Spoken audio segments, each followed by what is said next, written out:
Halo, terima kasih sudah berkunjung ke kanal ini.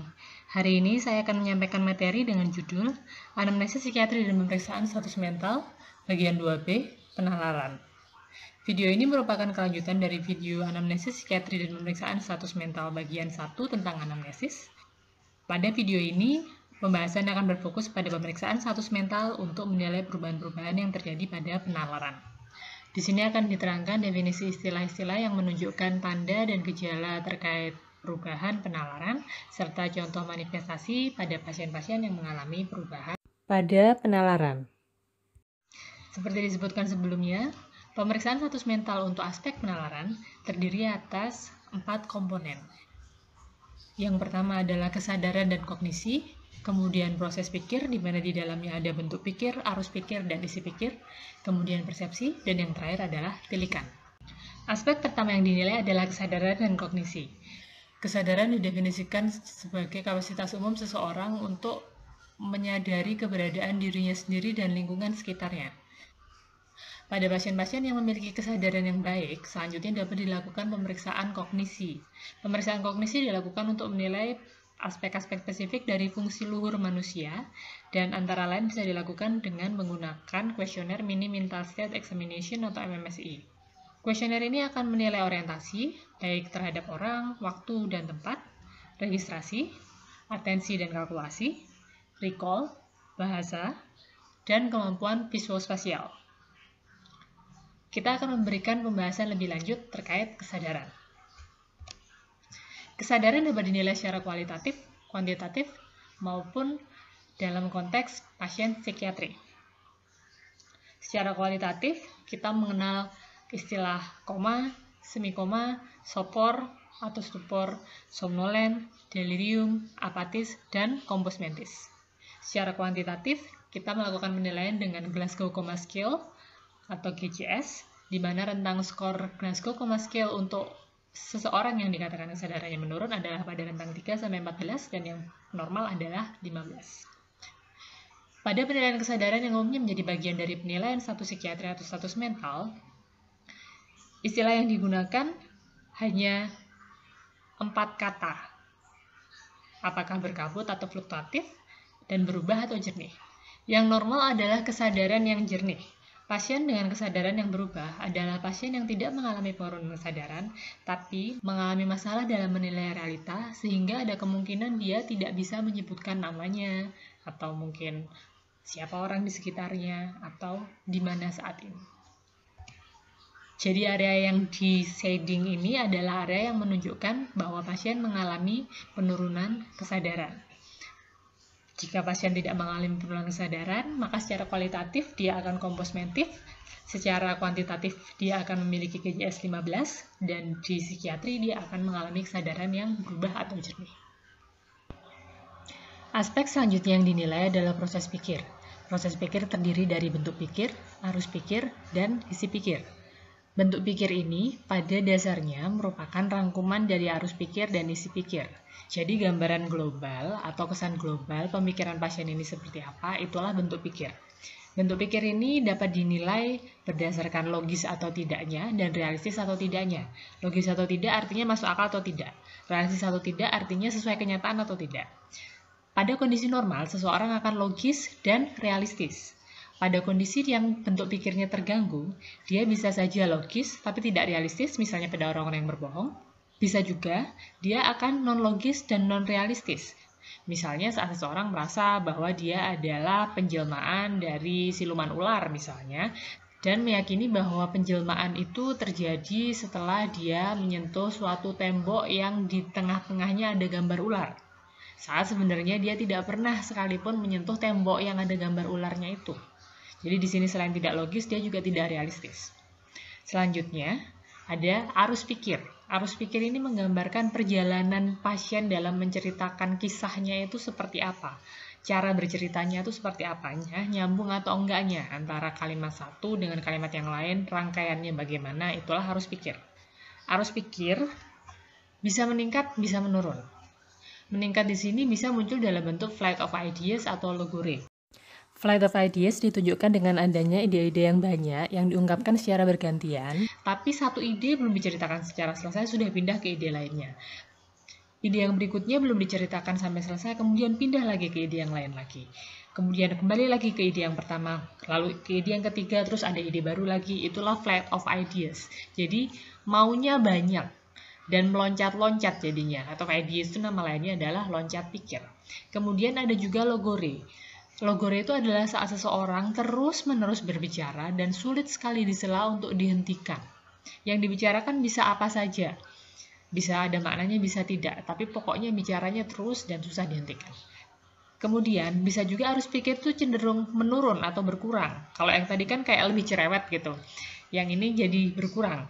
Nah, menurun ini bisa dalam bentuk miskin bicara. Miskin bicara ini kalau ngomongnya hanya 1-2 patah kata, sedikit-sedikit, dan kadang-kadang harus dipancing dengan ditanya berulang-ulang baru jawab, itu miskin bicara. Kemudian ada juga yang namanya blocking. Blocking itu adalah saat pasien sudah sempat bisa menceritakan sesuatu dengan cukup lancar, kemudian tiba-tiba berhenti. Setelah berhenti selama beberapa saat, pasien kemudian melanjutkan lagi, tapi yang dia lanjutkan itu beda sepenuhnya dengan yang dia omongkan sebelumnya. Itu adalah blocking. Kalau pasien itu sampai sama sekali tidak berbicara, maka dia akan disebut sebagai mutisme. Lalu, ada juga arus yang cenderung berputar-putar tidak jelas. Kalau flight of ideas tadi ini kok maunya banyak banget. Nah, kalau berputar-putar tidak jelas ini biasanya kita ngerasanya ini maunya apa sih? Seperti itu. Kalau berputar-putar seperti tidak jelas, tapi ujung-ujungnya nyampe, ujung-ujungnya pertanyaan kita terjawab, itu namanya sirkumstansia. Kalau berputar-putarnya nggak jelas, dan semakin lama kok kayaknya semakin jauh dari yang kita tanyakan, maka itu namanya pikiran tangensial atau asosiasi longgar. Pada pasien dengan asosiasi longgar ini, kalimat-kalimatnya itu masih ada, jadi dia bercerita masih dalam kalimat-kalimat, tapi antara kalimat satu dengan kalimat yang lainnya ini hubungannya tidak terlalu jelas. Contoh, pasien ditanya, tadi pagi makan apa? Pasien menjawabnya, makan ya dok ya. Rumah makan tuh dok, tempatnya makan tuh. Padang itu loh dok, Padang. Enak itu dok. Saya suka dok beneran kalau Padang itu dok. Padang itu bahasa Jawa dok. Artinya terang. Kalau peteng itu artinya gelap. Jadi kalau Padang itu terang, kalau peteng itu gelap. Gitu dok. Nggak nyambung kan? Yang ditanya makan apa, ujung-ujungnya rumah makan, terus tapi rumah makan Padang, terus habis itu Padang peteng. Itu berceritanya dalam kalimat, tapi kalimat-kalimatnya kenapa kalimat-kalimat itu harus dikaitkan, itu kurang bisa kita nalar logikanya, sehingga itu disebut arus pikir yang asosiasi longgar dan dari bentuknya itu non logis, non realistis. Kemudian dalam bentuk yang lebih berat, asosiasi longgar atau tangensial ini bisa juga berubah menjadi neologisme atau word salad, di mana di sini kalau pada neologisme, pasien itu akan membentuk kata-kata baru yang sepenuhnya baru, tidak ada di kamus manapun. Seperti misalnya seorang pasien yang bilang tungku sebagai tuap. Kenapa kok tuap? Itu soalnya ada uap-uapnya dok. Akhirnya diberi nama tuap. Kemudian, neologisme ini juga bisa muncul dalam bentuk pasien menggunakan kata-kata yang memang sudah ada, tapi dalam cara yang tidak biasa. Misalnya, menyebut sakit kepala sebagai sakit atasan. Kemudian pada word salad, kata-kata yang baru itu, yang bahasa planet itu tadi, itu akan bercampur-campur dengan kata-kata yang sudah ada dan kalimatnya biasanya strukturnya sudah lebih berantakan. Meskipun kata-katanya masih ada yang bisa kita identifikasi. Nah, kalau parah banget, pasiennya itu ngoceh terus, tapi kita benar-benar nggak ngerti apa-apa, itu maka akan disebut sebagai inkoheren. Selanjutnya, ada juga arus yang ditunjukkan dengan adanya pengulangan tapi tanpa alasan yang jelas. Memang kadang-kadang kita mengulang sesuatu karena ingin menekankan bahwa ini penting misalnya. Tapi dalam kasus ini pengulangannya itu tidak terjadi karena alasan yang jelas. Pengulangan ini bisa terjadi dalam bentuk verbigrasi, perseverasi, maupun ekolalia. Kalau yang diulang-ulang kata, maka bisa disebut verbigrasi atau ekolalia. Bedanya apa? Kalau verbigrasi itu biasanya tidak ada stimulusnya. Tapi kalau ekolalia ada stimulusnya. Jadi dia membeo. Bahasa awamnya membeo. Jadi pemeriksanya ngomong apa, dia akan ikuti. Kalau verbigrasi enggak, dia tiba-tiba ngulang-ngulang aja sendiri. Tanpa ada yang nyuruh, tanpa ada maksudnya. Jadi misalnya verbigrasi itu, kalau ditanya umurnya berapa, Umur saya 20, 10, 10, 10, 10, 10, 3. Tidak ada alasan jelas kenapa kata puluhnya tuh harus diulang beberapa kali. Sedangkan kalau ekolalia, kalau ditanya, umurnya berapa? Jawaban pasien adalah, umurnya berapa? Dia akan mengikuti apa yang ditanyakan pemeriksa. Kalau pemeriksa bertanya lagi misalnya, kok tanya balik? Kan saya yang tanya dulu. Pasien akan merespon, kok tanya balik? Kan saya yang tanya dulu. Terus seperti itu. Kemudian, kalau yang diulang-ulang adalah frasa atau kalimat, maka itu akan disebut sebagai perseverasi. Contohnya, saat seorang pasien ditanya, rumahnya di mana? Di dekat sungai, dok. 5 meter dari sungai. Kemudian kan kita melanjutkan ke pertanyaan yang lain nih biasanya. Oke, 5 meter ya dari sungai ya. Berarti kalau mau ke sungai tinggal jalan ya. Iya, 5 meter dok dari sungai. Dekat. Oke. Di dekat sungai itu ada apa aja? Ya, itu dok, rumah. 5 meter dok dari sungai. Dekat. Oke, selain rumah ada apa lagi? Ya pokoknya itu dok. 5 meter itu tadi rumah. Dekat. Oke, sungainya itu biasanya banjir nggak kalau musim hujan? Udah ganti topik nih kan ceritanya. Ya kalau sungai, ya 5 meter dari rumah, deket dok. Terus seperti itu. Itu perseverasi. Kemudian, aspek berikutnya adalah isi pikir. Isi pikir ini adalah isi pembicaraannya itu apa? Isi pikir ini bisa berisi topik-topik yang tercetus sesekali, bisa juga tercetus berulang. Kalau tercetus sesekali, itu bisa disebut sebagai ide. Kalau suatu ide itu salah, tidak sesuai budayanya pasien, tapi dia pegang kuat dan tetap diyakini sebagai suatu kebenaran meskipun sudah dipaparkan pada bukti bahwa ini salah, maka ide itu akan disebut sebagai waham. Lalu, untuk isi pikir yang tercetus berulang, itu bisa disebut sebagai yang namanya preokupasi. Kalau berulangnya parah banget dan sering banget dan intens banget dan mengganggu, itu bisa disebut sebagai obsesi. Preokupasi itu bisa membahas tentang topik yang disukai, topik yang dianggap netral, ataupun topik yang tidak disukai, tapi diulang beberapa kali. Kalau obsesi itu biasanya diomongkan berulang-ulang, tapi topiknya, bukan kalimat-kalimatnya seperti 5 meter dekat, bukan seperti itu tadi, tapi topiknya, kalimatnya berbeda-beda.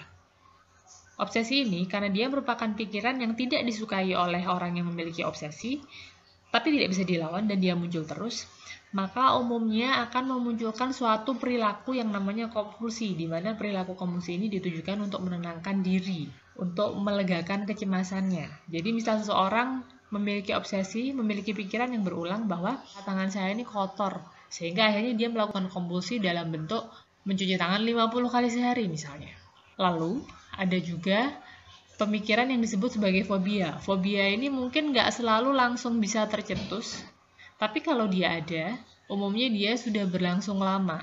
Fobia pada intinya adalah ketakutan terhadap sesuatu yang jelas-jelas tidak berbahaya. Lalu, kadang-kadang pasien itu tidak ada ide, benar-benar kosong isi pikirannya, maka itu disebut sebagai miskin ide atau poverty of thought. Ini penjelasan lebih lanjut dari jenis-jenis waham.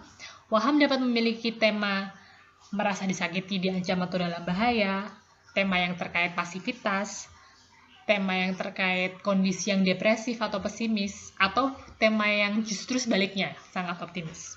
Waham di mana seseorang merasa disakiti, merasa diancam, atau merasa dalam bahaya, macam-macamnya antara lain seperti ini. Yang pertama adalah waham yang terkait cemburu, misalnya saat seseorang merasa bahwa pasangannya berselingkuh. Jika dia keluar dari area rumah, bahkan meskipun keluar rumahnya itu cuma 1 langkah gitu. Padahal posisi keluar rumah 1 langkah itu pasangannya tidak membawa alat komunikasi dan tidak bertemu pada siapapun, tapi seseorang yang mengalami waham ini akan yakin bahwa pasangannya itu berselingkuh. Selanjutnya waham curiga.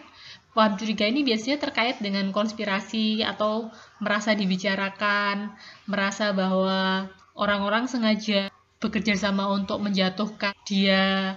Itu waham curiga. Kemudian selanjutnya adalah waham paranoid atau waham kejar. Ini mungkin mirip-mirip dengan waham curiga. Jadi saat seseorang merasa bahwa dia akan dibunuh, dia diikuti, Itu disebut waham paranoid atau waham kejar. Bahasa Inggrisnya persecutory delusion. Lalu ada juga thought broadcast, di mana seseorang merasa bahwa pikirannya itu bisa dibaca orang lain. Saat seseorang mengalami thought broadcast, dia kemudian mendengar suara azan misalnya, dia akan menganggap bahwa masjid itu menyiarkan pikirannya yang menganggap bahwa orang-orang di sekitarnya itu jahat.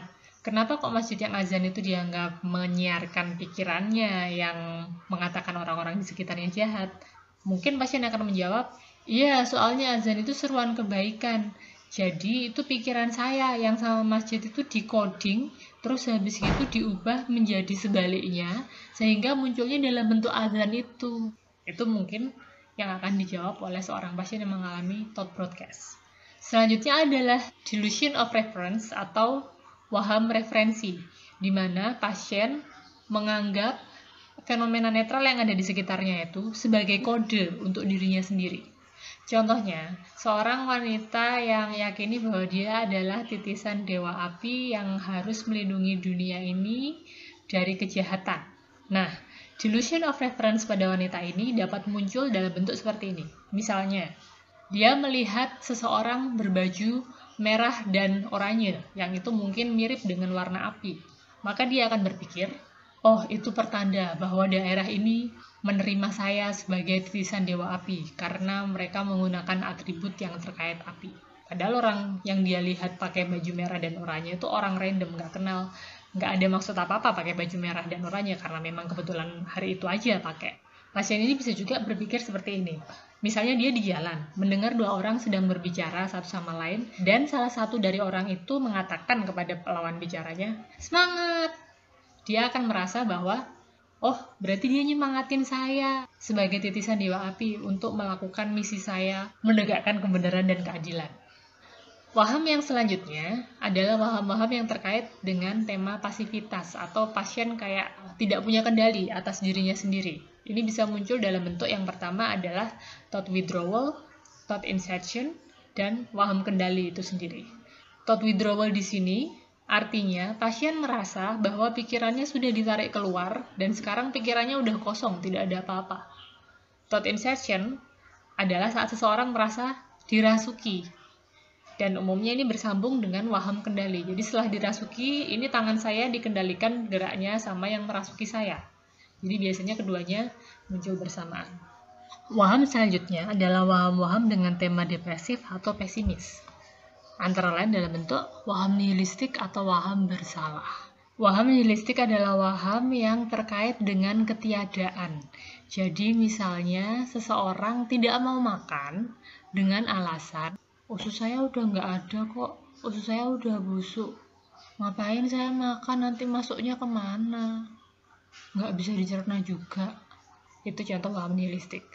Contoh lain dari waham nihilistik adalah, ngapain saya kerja, orang besok udah kiamat. Ini nanti bentar lagi kita semua mati kok. Ya udahlah, tinggal ditunggu aja. Nggak usah susah-susah kerja, nggak usah susah-susah ngapain. Tunggu aja, orang besok kiamat, besok mati, tinggal mati aja. Itu contoh waham nihilistik. Selanjutnya adalah waham bersalah, yaitu keyakinan yang dipegang sangat kuat bahwa seseorang itu memiliki dosa besar atau kesalahan besar atas hal-hal yang mungkin sebenarnya bukan salahnya. Contohnya, jika seseorang memiliki waham bersalah, dia nonton TV nih, misalnya ada berita bencana alam, gempa. Dia mungkin akan berpikiran, wah, ada gempa ya. Ini pasti gara-gara saya masih hidup, pasti gara-gara saya bikin banyak dosa. Makanya dunia ini jadi penuh bencana. Waham nihilistik dan waham bersalah ini umumnya berkaitan dengan ide kematian dan ide bunuh diri. Dan ini biasanya muncul pada pasien dengan diagnosis episode depresi berat dengan gejala psikotik. Selanjutnya adalah waham yang bernada optimis. Contohnya waham dicintai atau erotomania dan waham kebesaran. Waham dicintai ini maksudnya seseorang itu merasa bahwa dia itu adalah kesayangan orang penting, orang yang sangat berkuasa. Seperti misalnya seorang wanita yang merasa bahwa dia adalah pasangan dari pangeran kerajaan Monaco misalnya. Saat sebenarnya dia bahkan tidak pernah ke Monaco atau tidak pernah bertemu dengan pangeran yang dimaksud itu. Ada juga yang disebut dengan waham kebesaran atau delusion of grandiosity atau grandiose delusion, di mana seseorang merasa bahwa dia adalah orang yang penting atau punya kekuatan lebih. Misalnya, seorang laki-laki yang tertangkap karena mencuri barang di mall. Saat ditanya kenapa kok mencuri, dia dengan entengnya menyatakan bahwa, loh saya tuh anaknya yang punya mall ini kok, saat sebenarnya dia bukan anaknya yang punya mall itu. Bisa juga waham kebesaran ini muncul dalam bentuk seseorang itu merasa punya kemampuan lebih.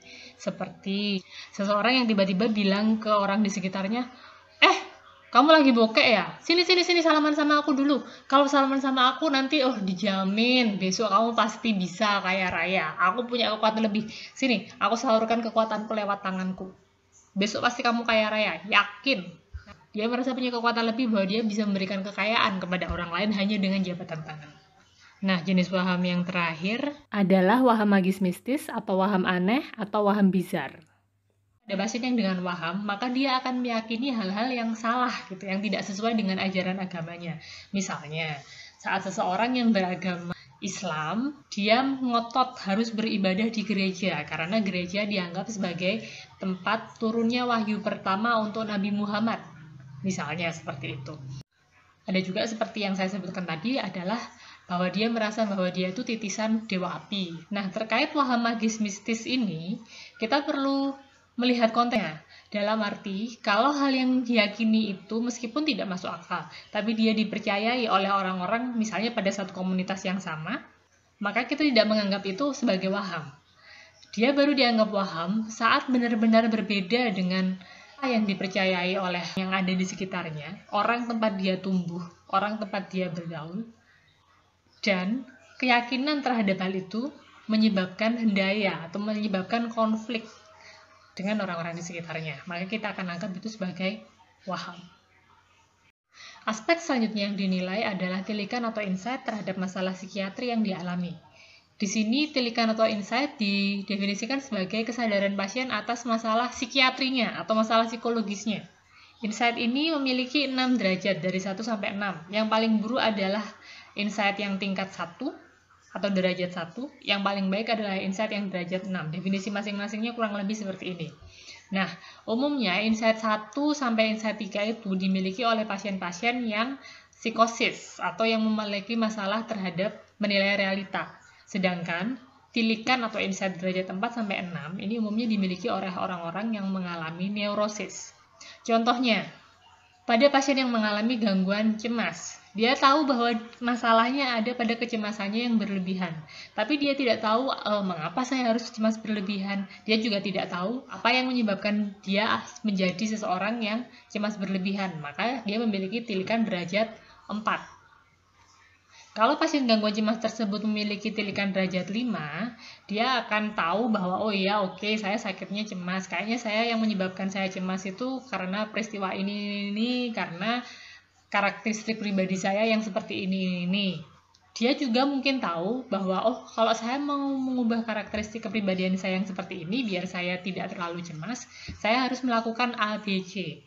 Tapi kalau disuruh mempraktikkan ABC itu tadi, males kan, ya memang gimana ya, itu memang karakterku kayak gitu, masih seperti itu gitu. Itu contoh tilikan derajat 5. Kalau derajat 6 ini disebut juga tilikan emosional, jadi sudah tahu teorinya dan sudah mempraktikkan dengan baik secara sadar hal-hal yang sesuai teorinya itu tadi.